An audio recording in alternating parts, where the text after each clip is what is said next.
ودلوقتي معانا فيديو هيفيد أي حد بيحب الإلكترونيات والبرمجة والحاجات اللي احنا بنشرحها دي كلها. طيب فيديو النهاردة عن إيه؟ فيديو النهاردة بكل بساطة عن حاجة اسمها البريد بورد أو التست بورد. طيب إيه هي البريد بورد دي أو التست بورد؟ دي بوردة صغيرة بتجرب عليها، بتبقى بالشكل ده أو ده أو ده، وفي منها أشكال كتيرة طبعا. طيب نشوف شكلها مع بعض ونشرحها ونعرف إيه هي وبتستخدم ازاي وتوصيلها والكلام ده كله. طيب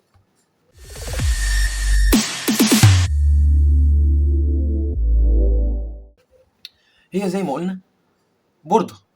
هتقولي دي مش بوردة إلكترونية، مش شبه البوردات اللي أنا بشوفها. هقول لك ما هي دي بوردة تجربة. يعني إيه بوردة تجربة؟ لو أنا معايا لمبة عايز أوصلها بسلك هلحمهم ببعض، هنا مش هحتاج ألحمهم. طيب هتقولي سهل، أنا ممكن من غير ما ألحمهم أربط السلك باللمبة. هقول لك طيب لو معاك لمبتين ونفس السلك هتضطر تلحمهم أو تجيب سلك تاني. لا، لكن دي بتحل المشكلة. هنا أقدر أوصل اللمبة هنا اهو مثلا، واللمبه التانية هنا، والسلك هنا. زي ما انتم شايفين فيها فتحات كتير من غير ما الحم ولا اتعب نفسي ولا اي حاجه. ليه؟ لان الدايره الالكترونيه بتاعتي لو ما نجحتش اقدر هنا اشوف العيب من غير ما اكون لحمت او قفلت الدايره بتاعتي. طيب دي بكل بساطه ايه توصيلها او عامله ازاي؟ كل صف من دول كده مع بعض متوصل مع بعض، وهنا كل صف برضو مع بعض خمسات، وهنا الصف الازرق ده كله مع بعضه، والصف الاحمر ده كله مع بعضه، والصف الاحمر ده برضو مع بعضه، والازرق ده مع بعضه، وتحت نفس الكلام. طيب في منها اشكال تانية او حاجات تانية، في دي وهنشرحها، ودي، وفي منها برضو الكبيره بس دي قديمه عندي. هي طبعا ما بتبقاش بالشكل ده، بيبقى فيها جنب وجنب والحته اللي في النص، بس انت تقدر تفككهم وتركبهم في بعض او تركب بوردتين في بعض. هنشوف برضو الكلام ده. هنا بقى دي فيها فرق بسيط جدا، ان الاحمر مش نصها، لا الاحمر واخدها كلها والازرق كلها. طيب انا بفضل انهي؟ دي او دي مش هتفرق، بس انا بفضل دي لان انت معاك الموجب ماشي كله لحد الاخر، السالب ماشي كله لحد الاخر. لكن هنا الموجب نص، السالب نص، يعني كانها نص من دي متركبين في بعض، يعني كانك جبت اتنين من دي وركبتهم في بعض. بيتركبوا بس بيفرقوا في السعر. طيب عندنا ايه توصيلتها او تقسيمتها؟ هنيجي هنا عندنا الدوريات، عندنا في دي زي ما انتم شايفين ادي الخط الموجب، تحتيه الخط السالب، كل خط متوصل مع بعض لو وصلت اي حاجه، وخط الموجب التاني والسالب التاني كده. يعني انا لو وصلت هنا وهنا بقوا على خط واحد، هنا وهنا بقوا على خط واحد كانهم متوصلين ببعض. طيب الخطوط التانيه ادي خمسة خمسة خمسة خمسة وكذلك، بعد كده خمسة خمسة خمسة خمسة وكذلك. يعني ايه؟ لو حطيت هنا وهنا بقوا مع بعض، وهنا مع بعض، وهنا مع بعض، حطيت هنا ما بقوش مع بعض. طب هتقولي ليه سايبين الفرق اللي في النص ده؟ عشان لو عندك اي سي هتركبه هياخد رجول هنا ورجول هنا. طيب نجرب عمل ونوريكم برضو تجربه كنا عاملينها، اهي تجربه زي دي. بصوا الفرق اللي في النص نفعنا في ايه؟ ان انا لما ركبت الاي سي بقت رجوله هنا وهنا، وجيت وصلت كل سلك راح مع الاي سي، وكل لمبه راحه مع الاي سي. واخده منين بقى هنا اللمط؟ واخدين موجب دايركت مع بعض، وعندنا اسلاك كتير. طيب عايزين نعمل دايره زي دي، نجرب نشوف. بكل بساطه ممكن نستعمل دي او دي. تمام، نستعمل الجديده. هنيجي هنا هنجيب لمبات بقى او اي دوائر الكترونيه او اي حاجه. يعني عندنا هنا لمبات، هنروح فاتحين هنا وناخد مثلا لمبه من الشفافه اللي جبناها من الاول هنا. لو جينا ثبتناها مثلا في النص هنا في رقم 30، رقم 30 انا حطيت فيها الموجب اهو كده، اللمبه اتثبتت معانا.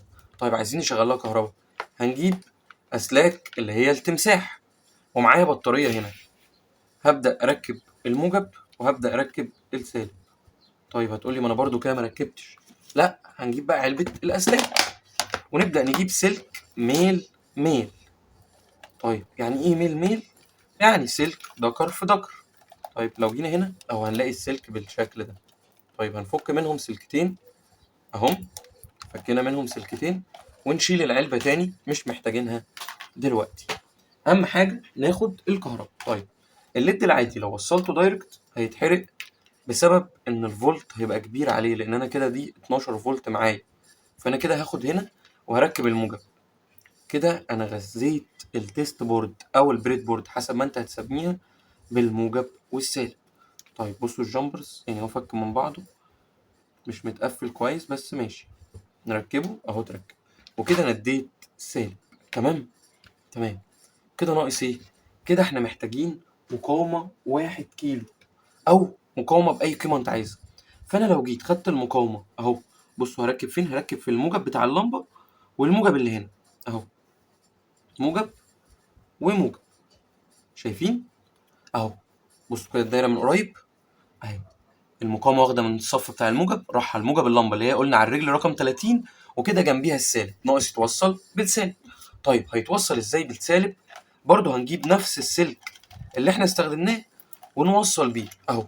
جبنا مثلا السلكة الخضرا دي هنوصلها هنا في السالب، وهاجي هنا هوصلها في اللمبة، شايفين اللمبة نورت معانا اخضر بالشكل ده. هتقولي طب انا استفدت ايه؟ ما استفدتش حاجة.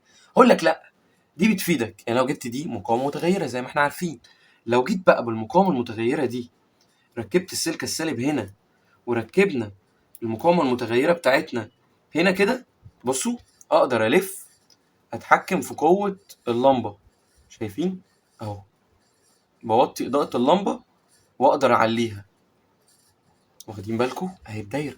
واقدر اديكوا بقى بعد كده مخططات تقدر تنفذ اي مخطط دايرة عندك بالشكل ده. طيب هتقولي برضو انا ما استفدتش حاجة. هقول لك لا، احنا ممكن نعمل دايرة احسن. احنا خدنا لمبة من هنا، ممكن ناخد لمبة منين من هنا اهي، ولو جينا هنا برضو اديناها السالب من المقاومة المتغيرة، اقدر ان انا اعمل دايرة ان انا اللمبة دي تعلى واللمبة دي توطى. طيب انا كده ناقصني ايه؟ انا كده ناقصني مقاومة 1 كيلو تاني. اطلع مقاومة 1 كيلو بالشكل ده زي ما انتوا شايفين. لو انا جيت خدت المقاومة ال1 كيلو دي ووصلتها في الموجب برضو لللمبة التانية، بصوا دي منور ضعيف، بصوا كده نعلي كده، دي هتنور اشد ودي هتنور ضعيف. طيب احنا ممكن نستخدم لون احسن من ده عشان اللون الاصفر بيكون ضعيف. ممكن ناخد اللون ده مثلا، انا عايز استخدم الشفاف بس عشان نقدر نشوف الفرق. احنا لو جينا ركبنا كده، بصوا اهي، اول ما الف كده الاحمر هيبقى شد والاصفر يبقى ضعيف، الف كده الاخضر، قصدي الاخضر يبقى شد والاحمر ضعيف، وكذلك تلف كده وكده. طيب هتقول لي مش دقيقة قوي. هقول لك عشان كل لمبة تاخد قوة غير التانية، فمش شرط، انت حسب التجربة بتاعتك. انا بوريك بس مثال، لكن لو جينا جبنا لمبة خضراء زي دي الفرق هيبان واضح. بصوا دي الاشد، كل ما الف ناحيتها تبقى اشد والتانية تضعف، الف العكس دي بقت اشد، بصوا اهو، اشد اضعف بكل بساطة. طيب هتقولي وصلناها ازاي؟ بصوا هنا خدنا موجب وسالب، بقى الصف الاحمر ده موجب والازرق سالب، حلو. خدنا من السالب لنص المقاومة المتغيرة، تمام، والناحية التانية في سالب الليد دي والناحية التانية في سالب الليد دي، والموجب بمقاومة على الليد الأولى وبمقاومة على الليد التانية. فلما بلف السالب هنا بيروح أكتر على اليمين، مثلا بلف ناحية الشمال السالب بيروح ناحية الشمال أكتر. يبقى احنا كده استفدنا ايه النهارده في الفيديو ده؟ استفدنا عرفنا ايه التيست بورد وازاي بتوصل، وعرفنا المقاومة المتغيرة ايه وظيفتها وازاي برضو تتوصل وازاي نوصل على التيست بورد. طيب عندنا ايه تاني؟ عندنا حاجات تاني؟ عندنا حاجات تاني. عندنا حاجات زي ايه؟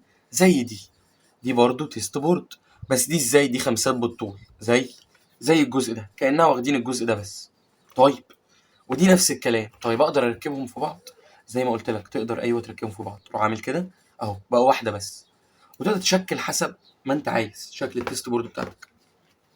طيب عندنا دي نفس الكلام، صف سالب صف موجب ونفس الكلام، واللي في النص خمسات. طيب اقدر افك دي عن دي؟ تقدر تفك، بيتفكوا من بعض، بس هتاخد بالك انه لما تيجي تفك ده دبل فيس هيتفك معاك، تشيله يعني او تقطعه عشان يبقى مع تحت كل شريحه. لان احنا لو جينا بصينا هنا صح، فكرتوني بمعلومه مهمه جدا، ان احنا لو جينا بصينا بقى على التيست بورد دي متفككه قبل كده ومتعاد فيها حاجات، فانا اضطريت افك الدبل فيس. لو جينا بصينا هنا شايفين دي شريحه واحده بالطول وشريحه واحده بالطول، وكذلك ودي خمسات خمسات خمسات، فده شكلها الداخلي. طيب اقدر اقدر اخليها شبه التانية؟ تقدر. لو انا جيت فكيت الجزء ده، مش هيفك ليه اهو، بصوا هنيجي هنا نحاول نفك كده اهو، فكت بقت صف وصف. هنركب الصف ده جنب دي ونركب الصف التاني جنب دي. هتقولي بس دول صفين هنا، هقول لك ما ده برضو بيتفك عن ده، لان ده صف وده صف تاني اهو، بقت شبه اختها اهي. تقدر تحط صفين جنب بعض، تقدر تحط صفين جنب بعض.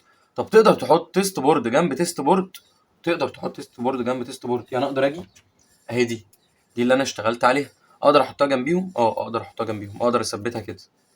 طيب اقدر اثبتها العكس، تقدر تثبتها العكس طبعا. تيجي هنا اهو، بصوا بقى شكلها عامل ازاي، وتظبط بقى دايرتك زي ما انت عايز.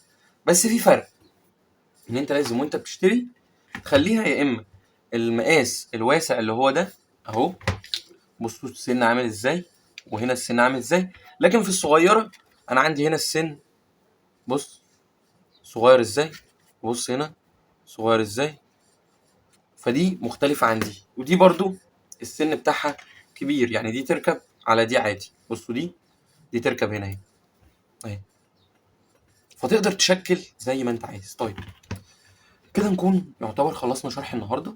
هاجي بقى بعد كده اعلمكم بقى الدوائر الالكترونيه على التست بورد، يعني اشتروا التست بورد وتعلموا عليها. وانا بقى هديكم دوائر، يعني دايره زي دي بتنور الليدات، تعلى وتوطى حسب الصوت او حسب الفولت، يعني مؤشر صوت عالي، فولت، كهرباء، اي حاجه. كل ما يبقى ضعيف تنور ناحيه دي، تعلى لحد ما توصل للاحمر. ودي برضو مقاومه عشان اعلي الحساسيه واقللها. طيب ده كان فيديو النهارده. ما تنساش لو الفيديو عجبك تعمل لايك للفيديو، ولو اول مره تشوفني تشترك في القناه وتفعل الجرس، وتكتب لي كومنت عايزنا بقى نعمل دايره الكترونيه ايه هي على التست بورد او البريد بورد، شوف انت بتسميها ازاي، وتقيم شرح الفيديو ده من 10، تقول لي تقييمك للشرح عامل ازاي عشان نقدر نطور المحتوى. واستنوني الفيديو الجاي، سلام.